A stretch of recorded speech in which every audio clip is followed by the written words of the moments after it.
As Alan said, the conversation that we're hoping to have now is a conversation about putting the theological conversation we had this morning. Is this loud enough? Can you all hear me okay? Having the conversation we had this morning, a theological conversation, what does that look like in context? And my hope, at least, is that it will push back on some of our common instincts to either take on a colonizing posture and how we do mission, or a consumer posture of acquiescing to the culture. Well, first of all, Nancy, you got the first standing ovation, so. Yeah, nice job. Thank you. Nice job. Oh, and I get to sit in the middle. Yeah. Wow, Yeah. Look at that. So, like last time, I'd just love to start. Well, actually, let me ask you this. I would be interested in knowing, as you listened to Nancy, what were biblical passages that came to mind, or come to mind reflecting on her? What biblical passages pop out to you in reflection? You're looking over here. Do you want Okay, I'm looking at all of you. Anybody can take that one. So I'm Elizabeth Gardner. I forgot. That's okay. Yeah. We can do it like this. Let's do it like that. Yeah. Sorry. I work for the Diocese of Washington. I'm the missioner, the acting missioner for young adults in campus ministries. And the Bible verse that came up for me is in Matthew 5:13. It's the salt and light. And the reason that comes up for me is because in my work as a missioner and then my work as an interim at Epiphany, that often people would come to me after we would talk about what it's like to be in a scrappy church or what it's like to reach out to new audiences, is that in the end there was always that one person who would say, well, how do we get them in to be just like us? Mm-hmm. Mm-hmm. And that's not what we want. Salt and light. Let's not lose our saltiness. Let's take that light out from underneath the bushel basket and let their light shine just as they are, just exactly who they are. And so for me, that's the Bible verse, that I don't want to change anybody. Yeah. I just want to have everybody come in together and love Jesus. Some flavor in there. Yeah. So let's do the rest. So let's introduce yourself and please. Hi, my name is Mary Chen Ong, and I'm director of Episcopal Church of Our Savior Diocese of California. And at the same time, I have the privilege to serve or elected as a EAM Episcopal Church Asia Ministry Vice President for Development. So for me, it's very basic. John 3:16. Do you know what is that? If you don't know, God so loved the world. So for me, literally, I like to explain in a Chinese character for the world. I know that it's hard for me to explain the character, but for me, the world in the Asian or in the Chinese interpretation is to cover include of everyone. So this is exactly in my calling, that John 3:16, God so loved the world. So the world consists of what? Not only animals, material things. The world consists of you and me, everyone. Mm-hmm. So I always use the same Bible verse for John 3:16 at my congregation. Whenever we see any new faces coming into the chapel for the service, any color of the skin, again, I started by saying, God so loved the world. So when they heard the word world, world includes your brothers and sisters. So John 3:16 is my favorite. I'm Angela Ifill, missioner for Black Ministries, working with congregations for renewal and vitality, working on the presiding bishop's staff. And for me, a passage in Matthew came up where Jesus talks about the goats and the sheep. But before becoming goats and sheep, he talked about those who fed him, those who clothed him, those who visited me in prison. And that takes on a really heavy position for me in my ministry with the various congregations, because in many instances, those are the people that we tend to shun They don't look like us. They don't sound like us. They don't dress like us. And so we tend to, when even the rector invites them into the church, the people are saying, we don't want those people. So that's one of the things I love to remember as we do our ministry, to remember that Jesus did call us to go into the world, and specifically for the marginalized. Thank you. Amen. What you say? I'm Stephanie Spellers, the presiding bishop's canon for evangelism, reconciliation, and creation. Kind of big. Are they? Do they keep adding more to your title? Yeah, exactly. Yeah, it keeps growing. I don't know why. And I'm gonna embarrass her. I don't care, but like I am still just taking in. Like I feel like there's scripture, and then there are holy words that keep getting spoken. And Nancy gave us some of those holy words, so thank you, my sister, for that. But I feel like the passage that was ringing in my ears, listening to you, is Luke 10. Where Jesus, what? Yeah, there's somebody doing that. It's not me. So thank you, Donna. She just wrote a book on Luke 10. There you go. Donna Moat wrote the book. But Luke 10, where you hear Jesus calling out these disciples and then giving them their instructions. And I feel like in a way he is giving them instructions for Scrappy Church. Right. Jesus was saying, like, all that stuff you think you need, drop it. Because that's actually going to stop you from being able to receive what the community you're entering is going to give you. So if you go with your sandals, then you won't ever be able to feel the dirt, the way that this brother knew it on his feet. And if you go with your bag, then it's going to be full of stuff that you thought you needed, and you won't be able to have your hands free and your arms loose to be able to take up what they're going to be throwing your way, the gifts this community is going to give you. Receive that hospitality. And again, I think I know actually why we gave you that standing why we all stood up, and it's because I feel like you actually brought those gifts into this room. Yeah. Gifts that most of us don't have access to. I miss being kind of scrappy on the ground like that. Because it does feel like that's when I'm living into, that was the closest to true discipleship, was walking scrappy like that. And I think that's what Jesus was getting at in Luke 10, so thank you for taking me there. Yeah. It was a holy moment. It was. As you listen to Nancy, are there other things that stood out to you that you would like to share?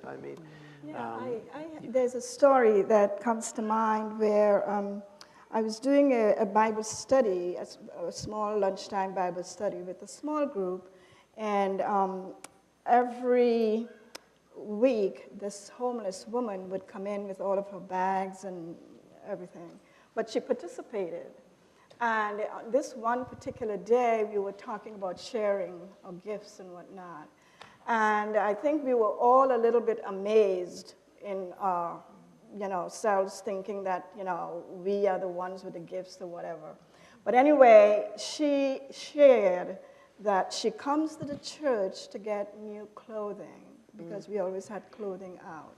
She said, but when I come and I get clothing, I take what I have and give it to someone else who is among those in the street with me. And we thought, wow, it's just something that we hadn't thought about. But for her, that was her ministry that she was taking out of the conversation. I'd like to say something. Yeah. In my experience of my context community where I'm serving, I want to give you a little bit of the background so that you know where you are. I'm going to try to bring you. So I'm from Diocese of California, where a city called Oakland City. So you all well known for the Oakland City. So many people came from China, from other country, immigrants. They migrated to San Francisco, but because of the rental control, everything went up, so they can't afford to live there or to rent a place or not even stay in a place. So they have to, many of the immigrants, they have to move to the East Bay, which is Oakland City, is the center, because it's very close to the Bay Bridge, where they could easy access to San Francisco and to other places. So Oakland City is a place, population maybe 60 or 70% immigrants are Asian. Then God had used me in a way of my linguistic language. I'm not here to show off or consider of. God had put me in a place where I learned different languages, Filipino, English, Mandarin, Cantonese, and also the Taiwanese. So Wow. so with this, have you been wow, doing?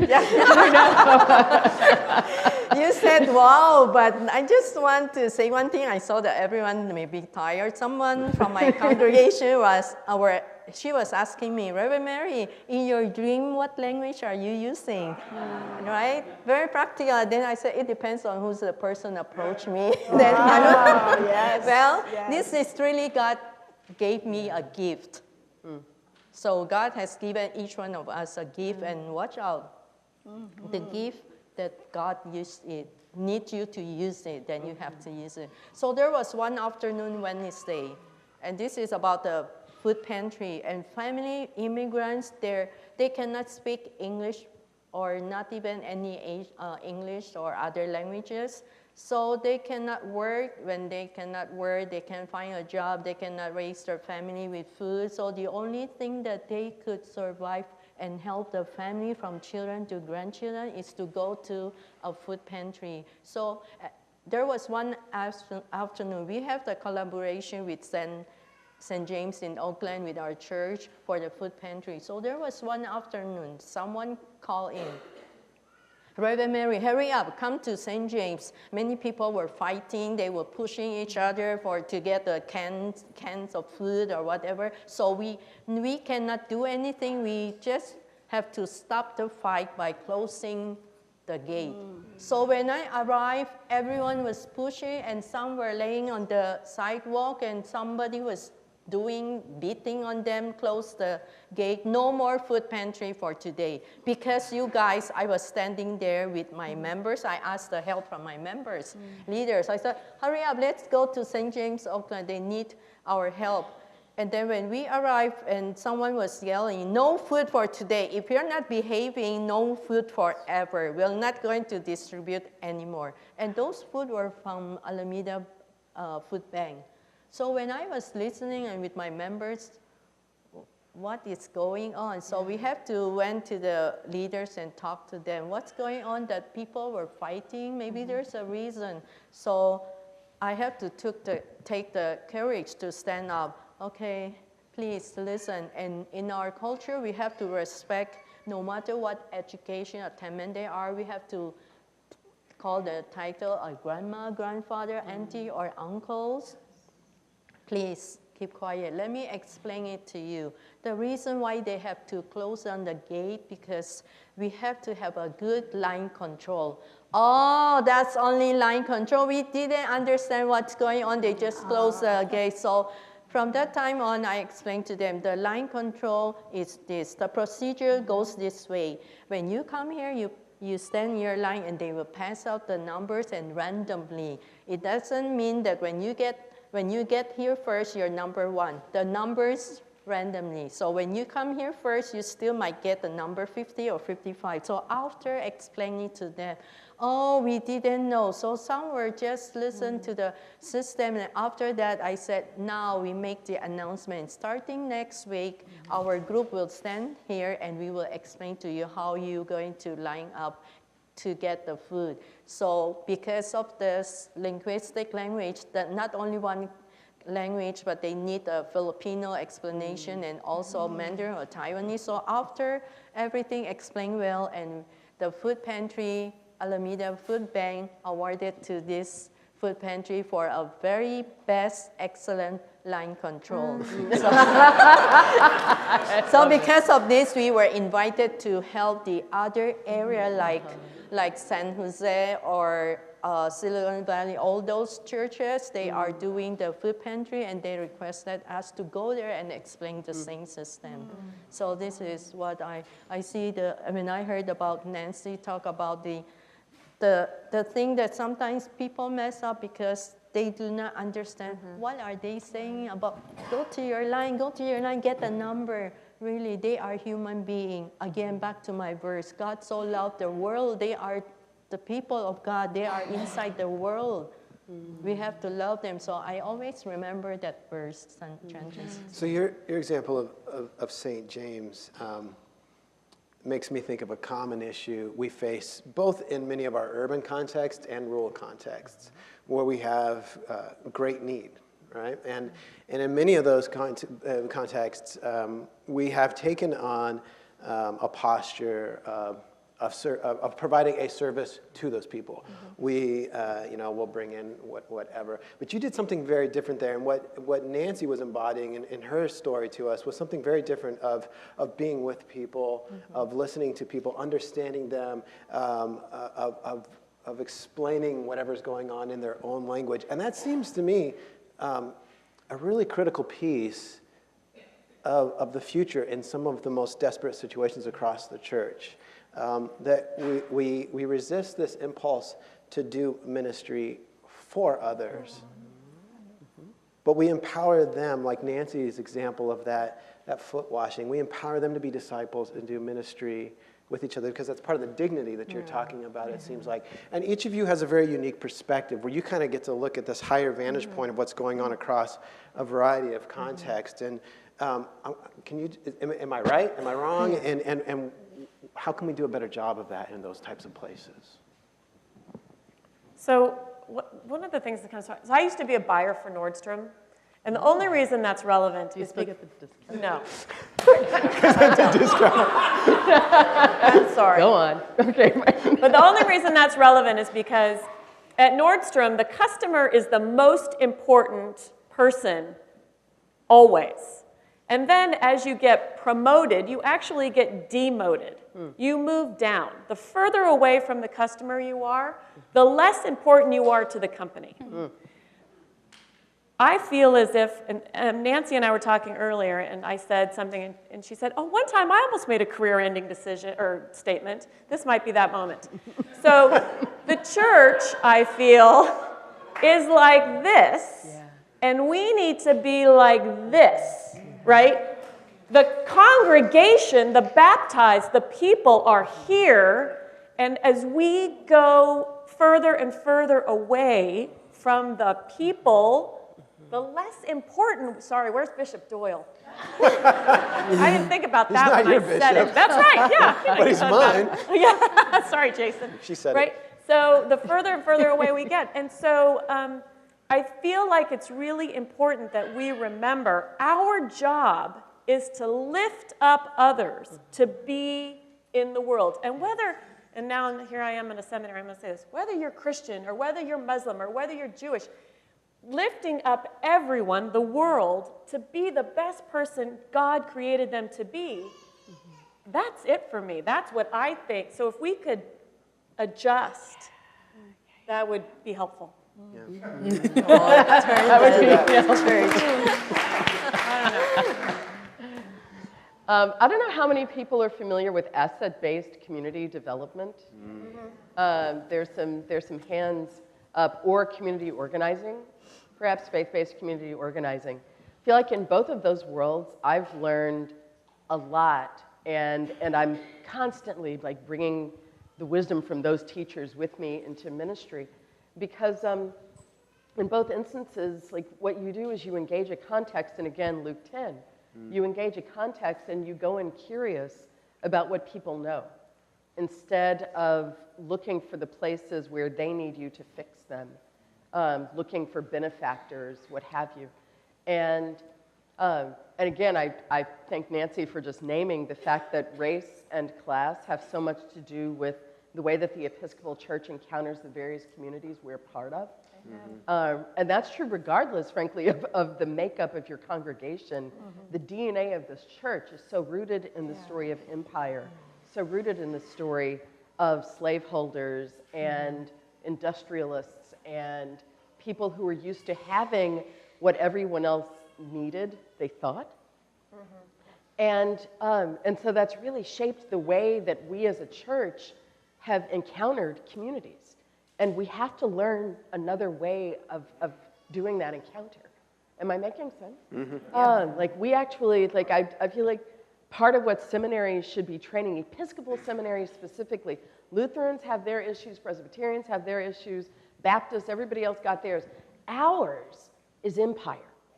Ours is race and class and supremacy.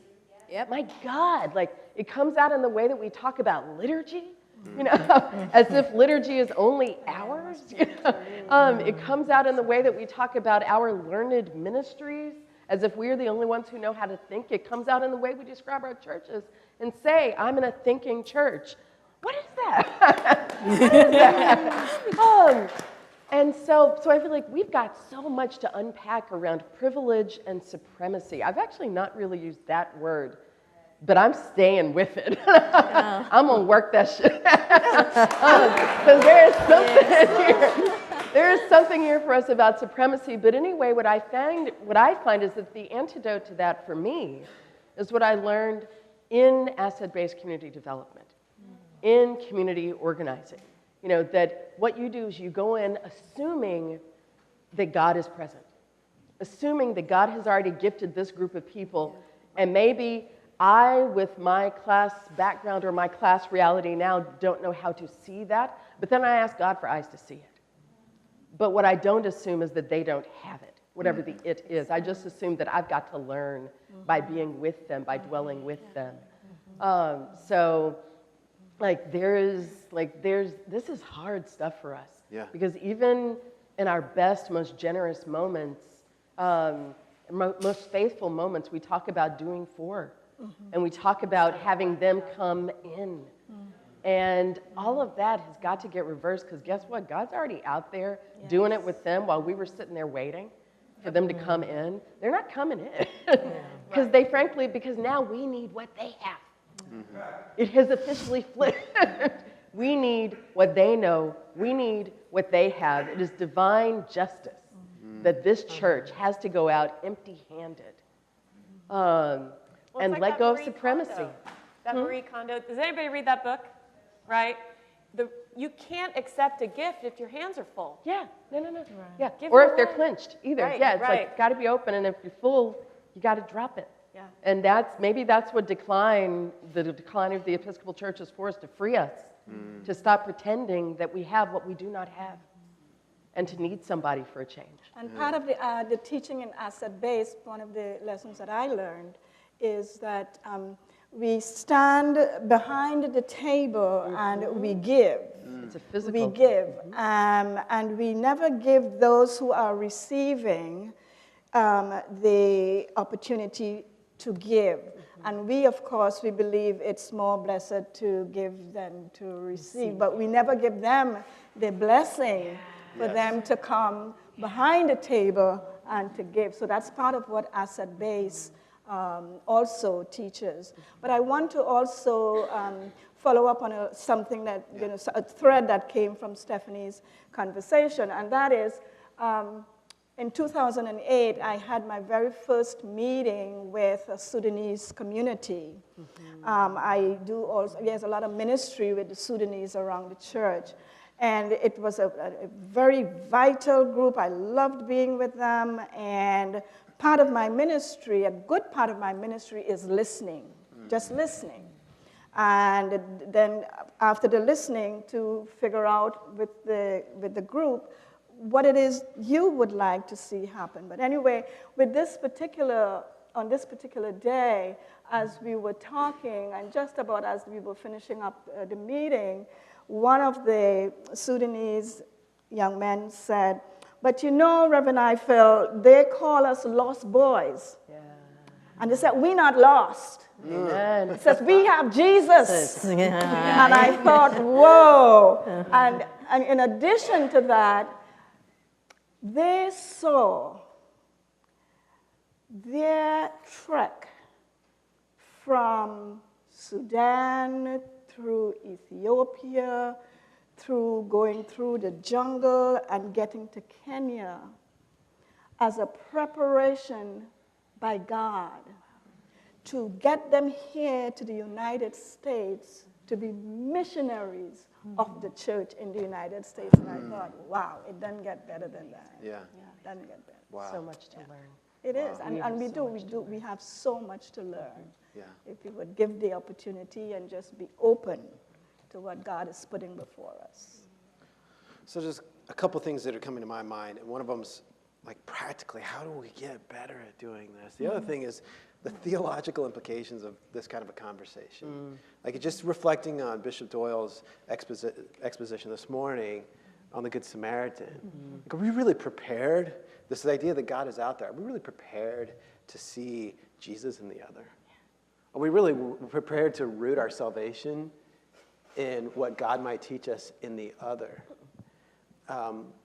But that's kind of the other, if I'm telling people I'm wrong, but this is kind of where the logical conclusion of this conversation of being missional heads towards. So if that be the case, I think, listening is one of the practices. The theological panel, we're talking about the importance of practices. Listening is certainly one of those practices, but what are some of the other things that we can do to break down some of these barriers and change our posture of battling this empirical posture? Can we get rid of the statement, this is the way we've always done it? No. Can that be the first thing that we toss out? Sorry. That's how I feel. I actually have a list of 8 spiritual capacities that we could develop in order to be Jesus movement leaders. Would you like to hear them? Yes, I think we do. We would. I'm looking for them now, so keep talking, but I'll find them. We just created this. While she's looking up, Mary's got. Yeah, while she's looking up, when Angela or Nancy was talking about the people whom they felt the love from Nancy or Angela was just mentioned about the listening. So I like to, on top of the listening, I think presence is very important. All kinds of multicultural or nationality or whatever nationality we are, people, we need the presence of others. So listening and presence, and not only presence, you're not only mentally or physically presence, it's really embedded in your heart. When you talk about culture, you learn from their culture. Oh, I learned that culture, I know what to do. But to really learn the culture is to get into it. Eat with them, learn how they eat. Like for the one time I walked down the San Francisco Chinatown, I was so impressed when I saw that non-Asian that using a chopstick. I said, this is it. This is exactly the culture that they follow. Even though your chopstick upside down reverse is okay. they use the chopstick, No and shaming. I was standing there. I I said, sir, can I take a picture? And he said, oh, sure. Even with the 2 sticks of the chopstick doing that, that was so impressed that he was sitting with the whole group of the Asian, and that is really not only presence and listening. You really go into their culture, eat with them, follow what they use. When you are with the Filipino, when they are using their hands, follow and use the same. That is exactly that your presence, not only physical presence, it's really very authentic of your presence with them. This is back to the Luke 10 passage. Right. I mean, that's basically what you're advocating. Did you find your list? I did. Oh, we're ready. And full disclosure, Nancy is a part of a team of us who are the Episcopal Evangelism team. And there are 3 consultants, so scrappy as she is, she gets like 10 hours a week from Nancy, 10 hours a week from Carrie Bourne-Headington down in Texas, 10 hours a week from Jonathan Myers, who's here tonight. I don't know if he's here yet. But, and then Jeremy Tackett, who's the new digital evangelist, and me and Emily Gallagher, who's on the other side of this wall, staffing our table, and she's phenomenal. But anyway, together we were on retreat in February. We went on retreat to kind of sit and really do some work around Episcopal evangelism. And we stayed for a day and a half. And one of the questions that we were asking was, okay, so we know that we're being called to a different way of being in the world, this loving, liberating, life-giving way of being, but we don't know how. Can we just acknowledge that this is not something that we've been trained for?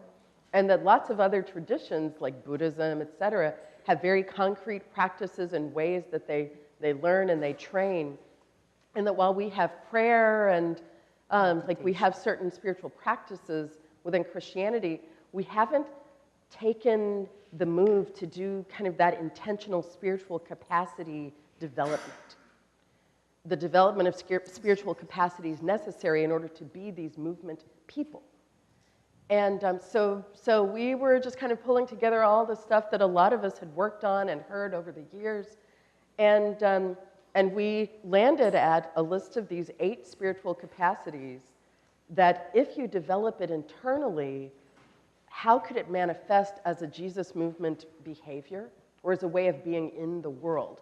So precisely what you were asking about, Jason. And then what we said was, wouldn't it be great to pull together groups of people to actually develop the prayers, find the scriptures, and tell the stories about how they are developing these capacities. So as you hear this, know that we'd love to be in conversation with you about, so what do you know about developing it? But first of all, developing the spiritual capacity for belovedness. Knowing ourselves to be beloved of God. That if I have that internal capacity that I'm growing through prayer, scripture, meditation, etc., if I have that internal capacity and understand myself as beloved, now I can be a person who shares love. But if I don't have that internal sense of love, we've all seen what happens when you ask people, be loving, and they don't feel loved. No. What comes out is they may be nice, but there's a sense of this like fragility around it because they're scared the love could be taken away. And they're scared to give it away because then there won't be enough for them. So anyway, develop that capacity for belovedness, then we can be people of greater love in the world. That's good. Develop the capacity for gratitude, recognizing that, wow, actually God has given me so much, and these people around me have given me so much, and I've got so much, and I can't stop being grateful for it. If we develop that internal gratitude, then what we can begin to live out is the capacity to sacrifice for the love of the world. Amen. You know, that if I'm grateful and I'm not afraid, now I can give it away. I can sacrifice. That if we develop the internal capacity for freedom, that if I feel truly free, if God has liberated me, freedom in Christ, I am free indeed. If I believe that, now I can participate in others' liberation. Because I'm telling you now that a big part of what's just gone down in America around Donald Trump and whole swaths of American populace who feel afraid, I believe it's because a lot of people, especially white men of a certain, well, of all class backgrounds, are like, nobody asked about their liberation. They've watched the rest of us getting free, but nobody talked to them about freedom. And now they resent the hell out of everybody else's freedom. And so what I believe is that if we could be cultivating the spiritual capacity for freedom, including with white men, then they could participate in everybody's liberation without thinking it's a commodity that has a limit. Yes. Humility, cultivate internal humility. Cultivate that capacity to just be like, yeah, I'm actually about this big, and that's good. But that also means if everybody's this big, then everybody's also this big. So humility, but then that allows us to embrace the hospitality and the wisdom of the other. That was curiosity. So develop curiosity, that ability to look around and be like, I wonder what God is doing there and there and there that I never imagined. Develop that internally. Now I can embrace what others are giving, embrace the hospitality of the other. Develop, humility internally. That allows me to take risks and to fail. Develop compassion internally. Now I have the desire to be in partnership for others' healing and reconciliation because I genuinely love. I have empathy. And now I can't help but live out this empathy and to want to be a part of healing in the world. Develop internally playfulness and joy.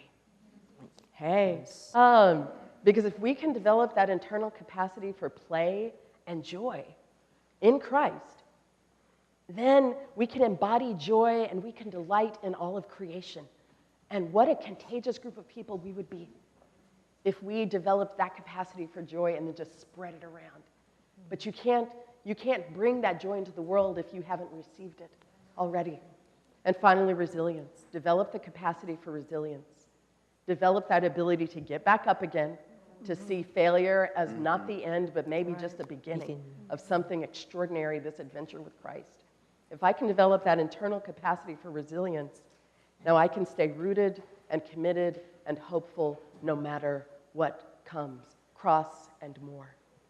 So we're working on, and I actually just got off the phone with the presiding bishop. We're talking to him about launching a podcast where every week he would do a brief meditation, but then he would also do an interview with someone who's working on growing this capacity.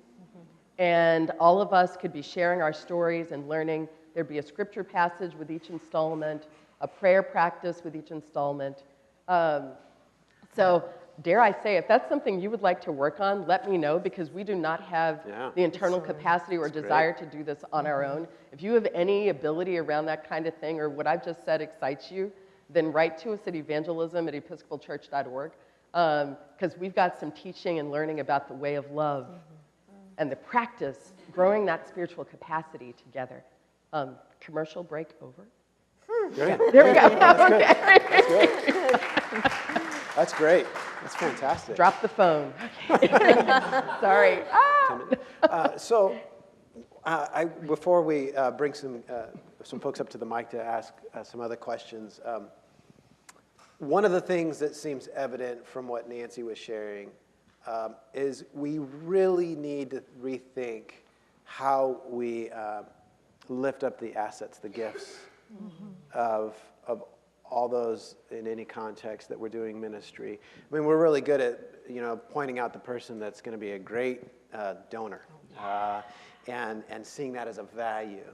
But whether out of desperation or instinct or Holy Spirit inspiration, Nancy clearly was able to discern and find the diamond in the rough, the gifts beneath all the sensory stuff she was explaining, the smells and everything. She saw the gift, the assets of that place that our broader culture does not train our eyes, I would argue our education and training, to see those as assets and gifts. Help us think about ways that we might do a better job of seeing gifts in the places that Jesus sees gifts. Let me share about a program that we have launched, which is the New Visions Initiative for Congregational Renewal and Vitality. And that, the foundation upon which that was built is building up spiritual capacity. So we talk about what that would look like. We talk about what a rule of life would look like and how does one live in to a rule of life. But part of what that also calls people into is leaving, and it really connects with the missional church, if you will, because the whole idea is to leave your building and go walk among your community, the people there, meet the people, talk with them, see what ministries are happening out there, take a note of all of that, and then when you go back to your building, to begin to do an asset mapping. So you start looking at the gifts that you have among you, beginning, if you will, with your parish hall, because many of us, we have these parish halls and they just sit there during the week. So what are the resources, what are the gifts that you've got to offer? And then the next exercise is to begin to match what you've seen and heard and touched base with outside with the gifts that you've identified, and how do you blend those gifts with the gifts from the wider community. And so to begin your ministry with and alongside, to journey alongside those who are in the community, but the whole idea is getting out beyond the doors and meeting the community. So can I just tag on to that? So in the Diocese of Washington, Bishop Marianne is very clear about the need for collaboration. And the reason she's talking about collaboration is because I agree going out and doing all that work is important, but not every single church can do every single thing well. And so if you have, and I'm going to use real names, if you have, no I'm not, Church A, I love it. If you have wealthy Filtering. Church A, yeah I did, right? You did a good job. Here, and you have struggling Church B here, It's okay to say we don't, Church B, we don't do children's ministry well because we don't have a space that's clean and we don't have bathrooms that are facilitated for children. Do the children's ministry here, and it's okay, Church A, to say, you know what, we do really well, we write checks well. Okay, because I know somewhere that needs your checks. I know somewhere that needs your hands and feet. You don't have to be perfect, right? In every way. Or self-sustaining. Or self-sustaining, right? But perfect means you have to be who you are, the person that God, that's the original meaning of that word.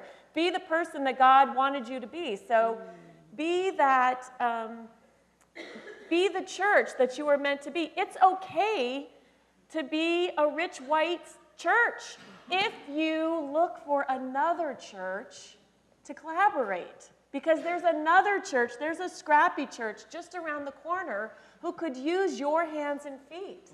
And it's okay to be who you are. I really don't want to take for suburban, white, privileged churches to walk away from this and say, well, there's nothing out there for me in mission. Because that's not true, right? There's so much for everybody to do.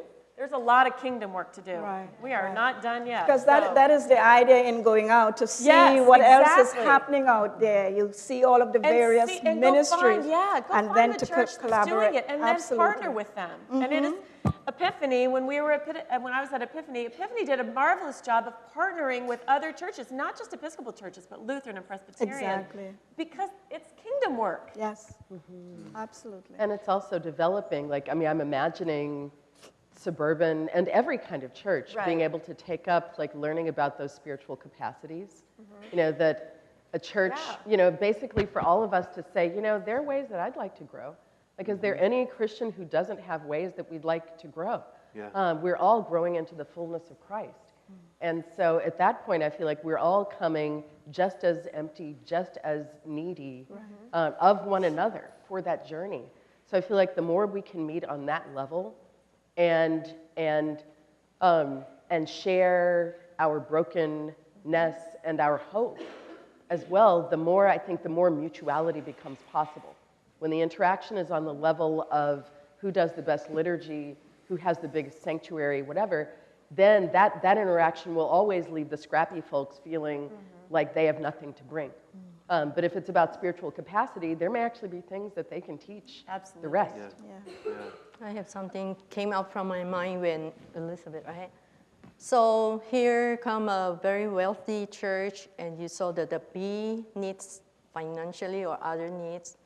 So I love the idea of collaboration. I want to share with my Diocese of California. So you know who's my bishop, Bishop Andrew Smart. 5 years ago, he was thinking of how to encourage the wealthy church to help the otherwise a needy church. So we have come up, we have some leaders from the diverse group, colleagues or priests that Bishop Mark called us, 5 of us. So with the African American, with the American, with the Asian. So we grouped together, and then he said, why not we try this experiment of doing area ministry. So I was asked to be one of the area missioners. You know what? The first time it was failed. Whenever we call in the church, oh, we're area missioner. No, we don't want the share ministry. You're going to steal my sheep. You're going to steal people from us. No share ministry. I said, no, this is not share ministry. Helping each other. You cannot do this program, then we help you, and then whatever you can do, then we share ministry. So later on, after 5 years, Bishop Mark called us again. So after 2 years, I lost that position as an area missioner because it didn't help. So Bishop Mark thought of having us together, and we have come up with a better idea. We're like what Elizabeth said, that we have collaboration. It is very helpful. The second one, we added up to collaboration. So there are 3 bones: collaboration, mission, and neighborhood engagement. And that was very effective, very helpful. All the wealthy churches are willing to call in, okay, do you need any help? We want to share ministry, share our program together. What you are doing with the food pantry, we cannot do it. Let's share, let's work together. So collaboration, mission. If you use the word mission, if you really called by God to start a church, that is a mission. So because of the word mission, so that will lead you to neighborhood engagement. So that's I feel like we could continue to talk for another hour. I'm just, and I think all of us are so grateful for the work that you do for all of us across the church and in your unique ways. You, all four of you are a gift to the Episcopal Church. Can you thank them with me, friends?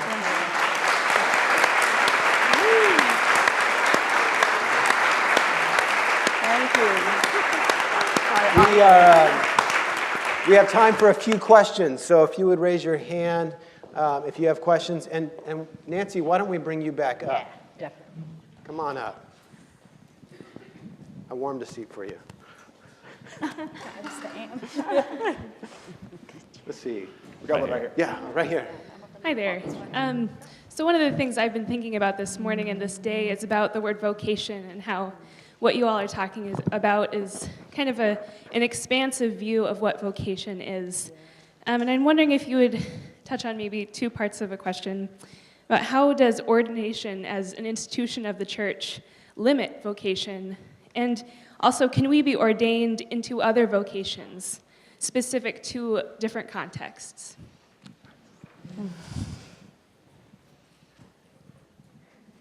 As we all sit here with our collars on, like, you mean this whole thing? That's I wonder what you're talking about. Nancy. So just a reminder, right, when you're ordained, That's a it says Nancy. obey. You obey your bishop, honor the original. So I think that's important to remember.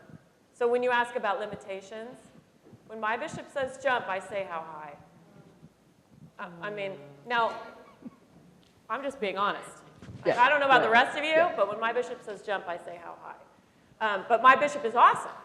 So I'm happy to jump for her. She does amazing things. So I think but that is the limitation. You have to work within the structure. You have to work within the structure. And if you don't want to, it'll make your life difficult. Very. Right? Right. Very difficult. Right? Yeah, it can. So I'll answer the limitation part. That's the limitation, but it's also limitless, right? This is the love of God, right? It's limitless. And I just want to add that, since I'm the one non-collared person right here. Praise Jesus. Don't worry about it. But if you've been baptized, you've been ordained into this work. Now remember, we've been demoted. The collar demotes us. Except that, yes, this is a stage of collars, it's also a stage of women.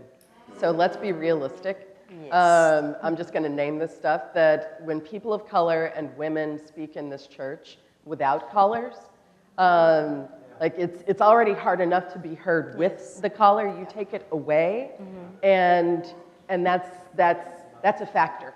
So I think it is interesting that the white man who's leading the panel or who's facilitating the panel is the one without the collar, because there's something else that gives you a bump. That's true. So just observation. Right. Zero judgment, No. just observation. No, fair. But when you That's think good. about vocation, you're thinking about authority. And when you're thinking about authority, you can't think about it in a vacuum apart from the realities of identity, especially, again, in a church like ours. Right. Thank you. I'll just say really quickly, I did mention my issues with authority, and I do love my bishops. How y'all doing? Big PB, what? And it's a battle sometimes. Yeah. Just like I'm pretty sure some of my lay people have issues with me. You know, and it's a balance, and they say jump, I say, want to join me? Yeah. help me jump. Yeah. And it's hard. I'm youngish for the church. I'm a Latina. I didn't go to the full, real seminary. I went to Bloy House. Do I have the education? So that's why I fully believe no matter who you are, where you're at, or what your position in the church, just keep pushing. Push back, make it better. And Please. Amen. Another question. Hi, my name's Betsy Ivy. I just left a scrappy church. I now work for the Diocese of PA. And what I need, we don't call it scrappy, we call it striving, because we're trying to move from a paradigm of needy, because that's comparing a poor church, a needy church, to the rich white church. What don't you have to be a good Episcopal church? And I'm wondering, how can we change this paradigm in which we're comparing the striving, the difference between, so that a church that doesn't compare, that does not have what a successful, quote unquote, Episcopal church is, where is their place in the Episcopal church? Where is that place? And so striving is one place, it seems to me, a place to start from, and that, because now I'm looking at gifts. I'm striving, I've got something I'm working with here. How can we make those gifts valuable so that they can be used to raise up the church? Yeah, it goes to your the list, right? If every church feels the freedom right, freedom and the love, being beloved, right? There isn't a comparison. They don't need to be compared. But which really points out, I think there's something fundamental about our formation around what is church that you're really getting at. That if church is essentially kind of a replication of the same structures and the same value systems that are operative outside of church, then everything you've just said applies. Then the church with the most money, the church with the ability to be self-sufficient, for instance, is going to be the successful church. But if we're actually operating with Jesus' values, then in fact the church that is truly self-sufficient is probably the least faithful. Hello. It's like, where in the scripture did you learn that you're supposed to try to do this on your own? It's like, I don't see that anywhere in Acts. I don't see that anywhere in Philippians. I don't see that anywhere. So I think that there's something fundamental about our formation around what it means to be church, and that if we haven't flipped that upside down, there it is, there's another, if we haven't flipped it from here to here, then those values will continue to apply. But if we become faithful to Jesus' values, then churches that are kind of more on that margin, more striving, will actually, their wisdom will become gift to the whole church. Right over here. Hi, how y'all doing? Hi. So this question is specifically for Nancy, but I would love for everyone to chime in if available. So I'm still chewing on the facts, right? So the victory that you experienced at your scrappy church, and despite that victory, the church still possibly shutting down in the next few months. And I'm still kind of like mulling over that in my spirit. And setting that in contrast to this church we heard about earlier today, which received a $500,000 grant. And then thinking about places where that money could be used in another context. I guess I'm just wondering, it kind of goes back to what are the metrics that the Episcopal Church is using to determine what is and isn't a successful church? And then what's the conversation around that potentially being different? And it's a big question. But I guess I'm just wondering, right, with that reality, what's the follow-up? Like what happens after that? only God knows.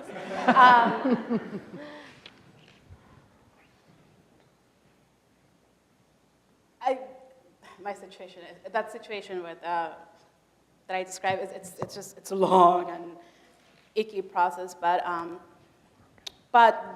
one of the good things is that the bishops and the bishop-elect coming in have recognized that a church like Trinity and a neighborhood like Trinity needs to continue.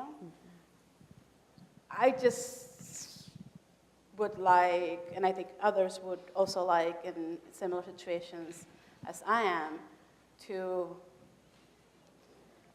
back it up, back it up with a budget. Yeah. Yes. There's no shortcut. There's a lot of people coming into my scrappy church, my ex-scrappy church, a lot of new people, and they will probably be able to pledge a maximum of $10 a week, if that. So I can have 5,000 people, and we're never going to be able to fix the building. And this is a parish, not a mission. So that's another thing. And the people, I will also say this, the diocese did say, well, you guys can become a mission, and we have the mission share fund thing.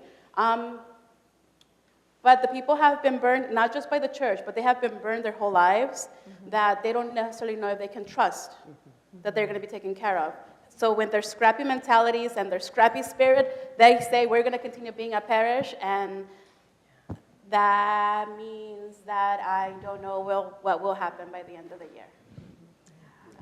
I just want to say on that, thankfully, we are moving in the direction of recognizing the context, the various contexts, the diverse context of the church and what those needs are. And we have been developing ministries. For instance, we see the Mission Enterprise Zone that is actually beginning to look at the various ministries out there, not necessarily brick and mortar, but the ministries that are out there that actually need the support of the church. And funding is provided to make sure that those kinds of ministries continue. The whole idea is to walk alongside those ministries to reach a point of sustainability, as you were saying, to do the budget piece of it. So I think very slowly we are approaching a way in which to address those issues. We've got time for, I think, 2 more questions. So there's one back here. Hello. So I would like to kind of push the thread about structure just a little bit further, because I think this is a really important issue. So our church, we are the Episcopal Church. Our structure is this. Right. And as much as we are wanting and trying to invert that structure, I'm wondering a couple things. For those of, obviously all of you up on that panel are working within the structure. And we a couple of years ago had the whole task force for reimagining the Episcopal Church, wondering about, do we actually need to change the way that we are structured in order to do the ministry that we feel called to do? And in my little bit of work with that idea, it kind of got to the point where it seemed like we could structure ourselves any number of ways, but if we're not changing the way that we're in relationship with one another, at the end of the day, nothing's actually going to change. So I guess I'm trying to actually figure out what the best question is to ask you all while we have you, but can you see a way through? Like, do you see a way for actually getting from here to here, whether it's changing the structure or changing the way that we are? How do we actually get there? And what do you see that looking like, whatever that there is, where we're actually living out the way that we feel called to be church? Have we actually flipped everything? Or like, how do we be Nordstrom, I guess is what I'm asking. Well, there was just a thing, actually, yesterday I was reading it about, this is from the business world, that it used to be distributors had all the power. That's, people would have goods and you would get them there. And now it's aggregators. And as church, I was thinking we were distributors, right? 50 years ago. We were distributing, and now we need to change the way we look. But what separates the people who are best at what they do is customer service, right? The customer experience is what makes Amazon, Amazon, and my brother works for Yahoo, and so I'm able to say this, Yahoo, Yahoo, right? That is the difference, is the customer experience. Are we loving everyone who comes through our door? We can do it. I mean, we love the church so much that we're staying within the structure in order to make the change, right? We can't leave. I'm going to confess one more thing. You might want to turn the camera off. I'm a Republican, right? I know, silence in the room. So it's really hard. I'm not leaving, though, because if I leave, what's going to happen? Oh my gosh, the place will go crazy. So we've got to keep moderate Republicans in the party, or we're really, really in trouble. We've got to keep thinking, engaged Episcopalians in the church. Don't leave. Stay in the system and help us go like this. Help us change within the system, I think. And I think that's what the presiding bishop is doing right now, is helping us and giving us the tools and the language so that we can love everyone who comes through our doors, not just one type of person. And if somebody comes in and they don't like it, that's okay. Let them go to another church. Let them go, and this is about God. This is not about ASA. And this panel is about contextual voices. And within that structure are all of these different contexts. And I think it's for us, within our specific context, to bring that gift to the church. Because without each of our different contexts, then the church is something else. But we bring that richness because of the various contexts to help push the walls of the church further out, to make it more flexible. And I think that's the work, rather than trying to work against the structure, to work within it to broaden it, as Nancy is saying. It won't have an imagination for what else is possible until some people show them too. Yeah. So, For the record, I think that you've actually just offered a definition of the Jesus movement, Sarah, so thank you. There are bunches of them out there. The bumper sticker is coming next. But no, it really is that movement from kind of being so institutionally focused and kind of like trying to build what's there and to save, to conserve what's there, and instead to do that flip, which is really just getting it to where Jesus intended it all along, we pray. So thank you for that reminder.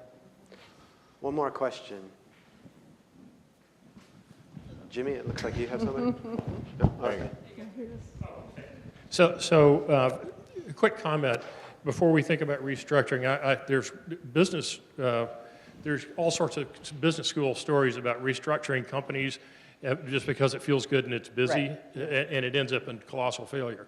So just be very wary of that. But my real point is here, and question is, when we talk about the striving church or the scrappy church or whatever, I would submit that from my perspective, it's not necessarily the structures or the systems or the processes in our church that are the primary problem. It's in our societies, right? And so for those churches that do have money and that do have other resources, I think it's incumbent, and your reaction, please, we're not off the hook, right? It's incumbent on us the term disassemble was used yesterday, right? Or earlier today. So it's on us to attack those systems and processes that are unjust so that the scrappy churches don't feel like they're in it alone. Yeah. And so I would ask, how do we collectively go at these these societal injustices and systems and processes and structures, et cetera, not trying to let the church structure off the hook, but that's, my humble opinion, that's not the core problem. It's true. You're right. So, please. You're right. Yeah. No, you just are. Yeah. And I think it has to do with a little bit of all of that we've said before, because we have the structure, the brick and mortar, but really and truly the church of the people.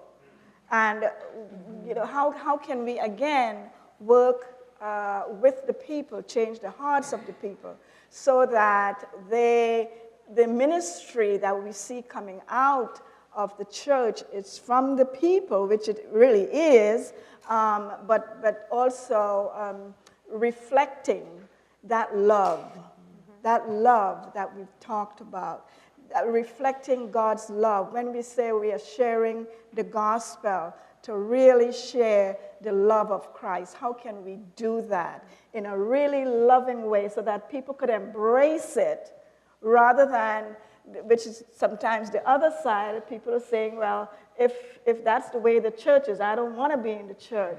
But to present something loving and caring and nurturing out there so that people can say, yes, this is where I want to be a part of this. It sounds like what you're saying is actually how we organize is part of the evangelism. Is part of the announcement of the gospel. It's that we organize in a way, the beloved community embodies another way of being human.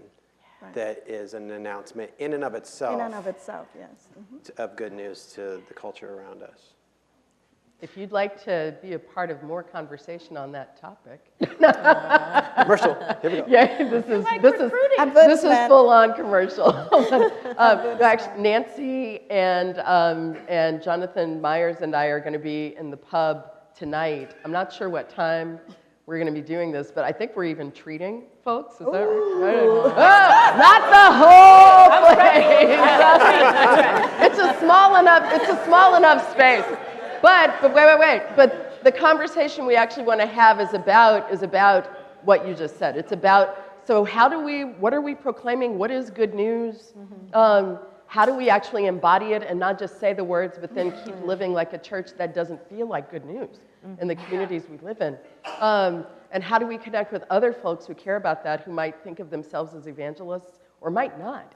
But we're wanting to connect more and more in those networks. So we're kind of hosting some time in the pub, just at tables. So basically, if this conversation is really doing it for you, we'd love to continue the conversation with you later on tonight in the pub. Thanks. There we go. Can you thank these leaders? Thanks for all you do. Yeah.